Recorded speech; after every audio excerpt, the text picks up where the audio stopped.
నమస్తే అండి, నా పేరు సంగెం రాజ్యలక్ష్మి. నేను Sangem Praveen ex mandal agriculture officer Darpalli Sangem Praveen గారి మిసెస్ని. అయితే ఏమైంది అంటే, నా భర్త చనిపోయిన తర్వాత నేను మానిటరీ బెనిఫిట్స్ కోసము ఏడీఏ పిండి ప్రదీప్ గారి దగ్గరికి వెళ్ళడం జరిగింది. అయితే తను మానిటరీ బెనిఫిట్స్ చేయడానికి 25,000 ఎక్స్పెక్ట్ చేసిండు. పైనుంచి తను సెలెక్ట్ చేసిన ఆఫీసరే అది చెయ్యాలి అని చెప్పేసి వరంగల్ నుంచి తనని తీసుకొచ్చి ఆ బిల్స్ చేయించిండు. అవి కూడా ఒక్కటి కూడా పూర్తి కాలేదు, అన్నీ అసంపూర్తిగానే చేసేసిండు. నా దగ్గర తీసుకునే డబ్బులు కూడా తీసుకున్నాడు, కానీ ఒకటి కూడా వర్క్ కంప్లీట్ కాలేదు. పైనుంచి దాంట్లోనే భాగంగా టీఎస్జిఎల్ఐ గురించి నేను అడగడం వల్ల టీఎస్జిఎల్ఐ ప్రపోజల్ ఫామ్ మా సార్ ఇచ్చినా కూడా ఇవ్వలేదు అని చెప్పేసి నా భర్త చనిపోయినాక మిగతా ఏవోళ్ళవి మాత్రం ఫార్వర్డ్ చేసి ఈయన మాత్రం ప్రపోజల్ ఫామ్ చింపేసి మాకు అన్యాయం చేసిండు సార్. దీనివల్ల మాకు 12 to 15 lakhs లాస్ వచ్చింది. ఇప్పటి వరకు కూడా ఏ బిల్ కూడా రాలేదు. పెన్షన్ పేపర్స్ కూడా 2 times పంపిస్తే 2 times రిటర్న్ వచ్చింది. ఏడీఏ ఏమో పిండి ప్రదీప్ కుమార్, జేడీఏనేమో వాజిద్ హుస్సేన్, వీళ్ళిద్దరు. అయితే నేను వాజిద్ హుస్సేన్ సార్ని కూడా కలిసిన, అతనికి కూడా నా ప్రాబ్లం చెప్తే లేదమ్మా టీఎస్జిఎల్ఐ గురించి మేము ఎంక్వైరీ చేస్తాము, ఎంక్వైరీ జరుగుతుంది, రిపోర్ట్లు వచ్చిన తర్వాత చూద్దాం దాని గురించి, మిగతా బెనిఫిట్స్ మాత్రము మీకు తొందరలోనే వస్తాయి అని చెప్పేసి కాలయాపన వేసిండు సార్. ఇప్పుడు ఆ పెన్షన్ పేపర్స్ 2 times పంపిస్తే 2 times మై రిటర్న్ వచ్చినాయి. నా భర్త చనిపోయి 1 year అవుతుంది. ఇప్పటి వరకు మా పెన్షన్ పేపర్స్ రెడీగా లేవు, మాకు పెన్షన్ రావట్లేదు. కానీ అతను రిటైర్ అయ్యేటప్పటికి, అంటే రిటైర్ స్టేజ్లో ఉంటే అతను 1 month ముందే అతని పెన్షన్ పేపర్స్ అతని టేబుల్ పైన ఉన్నాయి. అది ఎట్లా సార్? మరి అంటే ఎవరు రాకపోతే ఎవరి రావద్దు కదా. రిటైర్ అయ్యే అతను బ్రతుకున్నాడు కాబట్టి అతని వరకు అతను పర్ఫెక్ట్గా వేయించుకొని టేబుల్ పైన పెట్టేసుకున్నాడు. ఇప్పుడు నష్టపోయిన ఫ్యామిలీ మాత్రం 1 year నుంచి, అంటే చనిపోయిన 1 month దగ్గర నుంచి నేను ఆఫీస్లో చుట్టూ తిరుగుతూనే ఉన్నా. ఇప్పటి వరకు కూడా మాకు ఏ బెనిఫిట్ కూడా మాకు అందలేదు. ఈ బిల్స్ చేయడానికి ఏ అధికారి అతని పేరు లక్ష్మీ నర్సయ్య అంట సార్. తన డిజిగ్నేషన్ ఏంటో నాకు తెలీదు. లక్ష్మీ నర్సయ్య అని అతని పేరు మాత్రం తెలుసు. వరంగల్ నుంచి తెప్పించిండని మాత్రం తెలుసు. నేను అతను రమ్మన్నప్పుడు 2 times వచ్చిన సార్. సైన్ పెట్టండి అని అంటే చూసి ఫైల్స్ అన్ని చూసి తీసుకొచ్చిండ్రు. నేను చూసి సైన్ పెట్టిన. ఈ టీఎస్జిఎల్ఐ మాత్రం నాకు అన్యాయం జరిగింది సార్. ఎందుకంటే మా సార్ బ్రతుకున్నప్పుడే 1 year బిఫోరే ఇచ్చిండు ఇది. ఆ విషయం నాకు తెలుసు. మీరు ఫార్వర్డ్ చేయక మీరు మిస్టేక్ చేసిండ్రు కాబట్టి నేను దీన్ని యాక్సెప్ట్ చేయను. ఆ డబ్బులు అంటే 1400కే మీకు గట్టిస్తాం డబ్బులు అంటే నేను ఆ డబ్బులు కూడా నేను తీసుకోను సార్.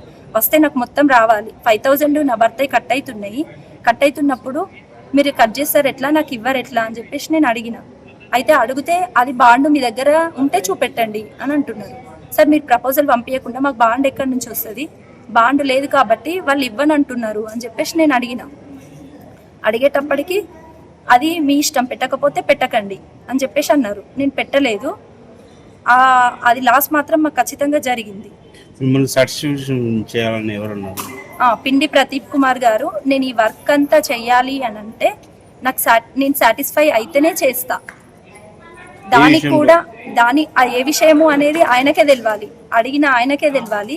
దీనివల్ల నేను ఎంత ఆత్మక్షోభకు గురైనో నాకే తెలుసు సార్. అది అంటే బాధలో ఉన్న ఆడది ఆఫీస్కి వెళ్ళి నేను సాటిస్ఫై కావాలి అంటే అర్థం ఏంది, ఎట్లొస్తుంది అనేది నాకు అస్సలు అర్థం కాలేదు.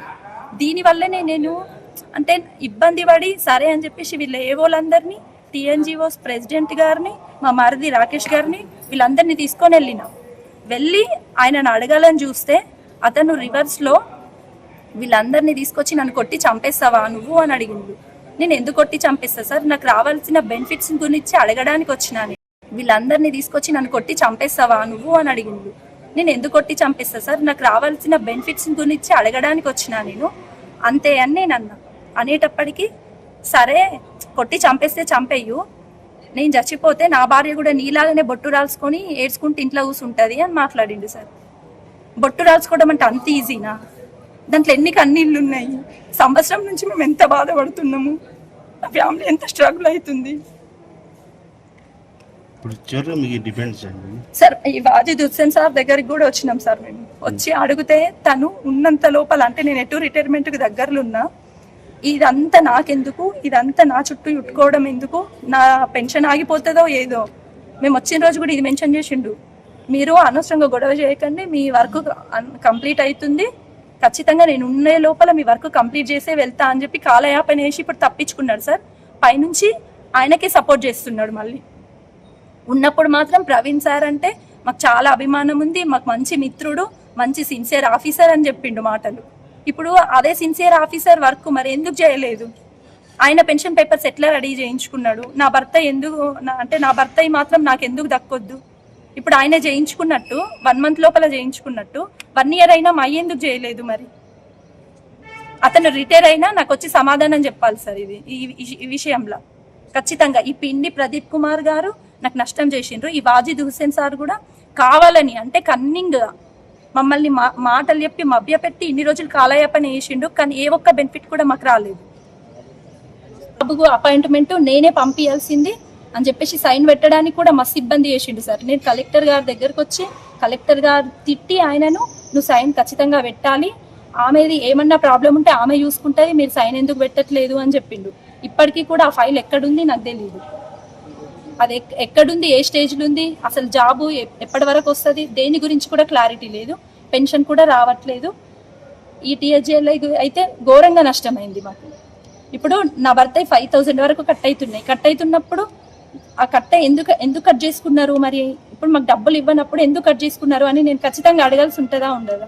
నేను అదే విషయమైనా అడిగిన, అది మనసులో పెట్టుకొని ఆ పగనంతా ఇప్పుడు ఇట్లా తీస్తున్నాడు. ఇంకా పైనుంచి ఆయననే ఇబ్బంది పడ్డా, నన్నే ఇబ్బంది పెడుతుంది, ఈమె హరాస్మెంట్ చేస్తుంది అందరినీ తీసుకొచ్చి అని చెప్పేసి మా మీదనే ఎంక్వైరీ చేయమని రాసిండు. చేసిన మిగతా ఏవోళ్ళు సపోర్ట్ చేస్తే వాళ్ళు సపోర్ట్ చేస్తున్నారు అని చెప్పి వాళ్ళని ఇంటెన్షనల్గా వీళ్ళు సపోర్ట్గా రావద్దు, ఆమె సింగిల్ అయిపోతే ఇదేం చేయలేదు అని చెప్పేసి అట్లా ఆయన వాంటెడ్గా వాళ్ళని కూడా దూషిస్తున్నాడు. అంటే వాళ్ళతోటి నాకు ప్రాణహాని ఉంది, ఈమెతోటి నాకు ప్రాణహాని, ఏం చేస్తాం సార్? మేమే నిస్సహాయ స్థితిలో ఉన్నాము, ఆయనను ఏం చేస్తాము? ఇప్పుడు ఇదంతా చేయాల్సింది నేను, నాకు అన్యాయం జరిగిందని అన్ని ఆఫీసుల చుట్టూ నేను తిరగాలి, అతనే ఇంకా రివర్స్లో వస్తున్నాడు. వెళ్ళిన పెన్షన్ పేపర్స్ అవన్నీ మేము రెడీ చేపిస్తాము అని చెప్పిండ్రు. ఎంక్వైరీకి ఏం రావాల్సిన పని లేదు, అతను ఎవరు మిమ్మల్ని ఎంక్వైరీ చేయడానికి, అట్లా ఆయనకి ఎంక్వైరీ చేసే రూల్ ఏం లేదు, బాధపడుతుంది మీరు కావాలనుకోవాలి కానీ అతను కావాలనుకోవడం ఏంది అని అన్నారు.